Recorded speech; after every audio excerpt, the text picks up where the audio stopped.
बिहार में एनडीए गठबंधन भी बिखर चुका है। जी हां, जदयू और एलजेपी के बीच खींचतान अब अंतिम रूप लेने वाली है। नमस्कार, मैं हूं अभिषेक तिवारी, आप देख रहे हैं आत्मनिर्भर बिहार। बिहार में एनडीए को लेकर के अब धीरे धीरे पत्ता खुलता जा रहा है। धीरे धीरे बहुत कुछ साफ होता नजर आ रहा है, क्योंकि सीटों के बंटवारे का पेंच जो पहले से उलझा हुआ है उस पर अब पूर्ण विराम लगने वाला है।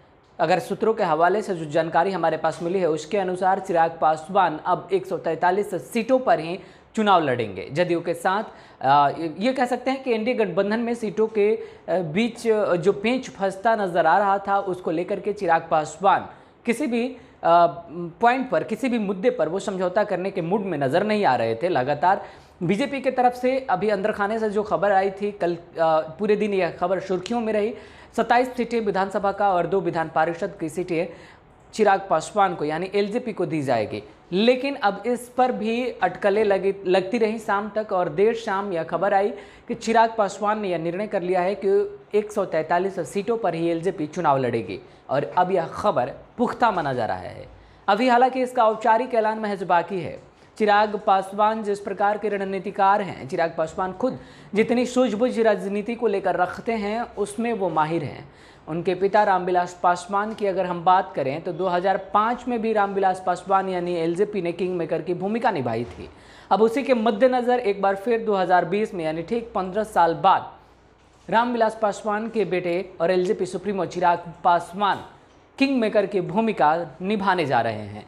देखने वाली बात है, निभा पाते हैं या नहीं, अपना प्रभाव कितना जनता पर छोड़ पाते हैं, जनता क्या इनका समर्थन करेगी, यह तो आगामी जो बिहार विधानसभा चुनाव है उसके परिणाम बताएंगे। लेकिन फिलहाल खबर है, और खबर यह है कि चिराग पासवान अब 143 सीटों पर ही चुनाव लड़ेंगे। चिराग पासवान की पार्टी के जितने भी शीर्ष आलाकमान हैं उनके तरफ से 143 विधानसभा सीटों की सूची भी चिराग पासवान को सौंप दी गई है, और चिराग पासवान कभी भी इसे अंतिम रूप दे सकते हैं, कभी भी इसका औपचारिक ऐलान कर सकते हैं।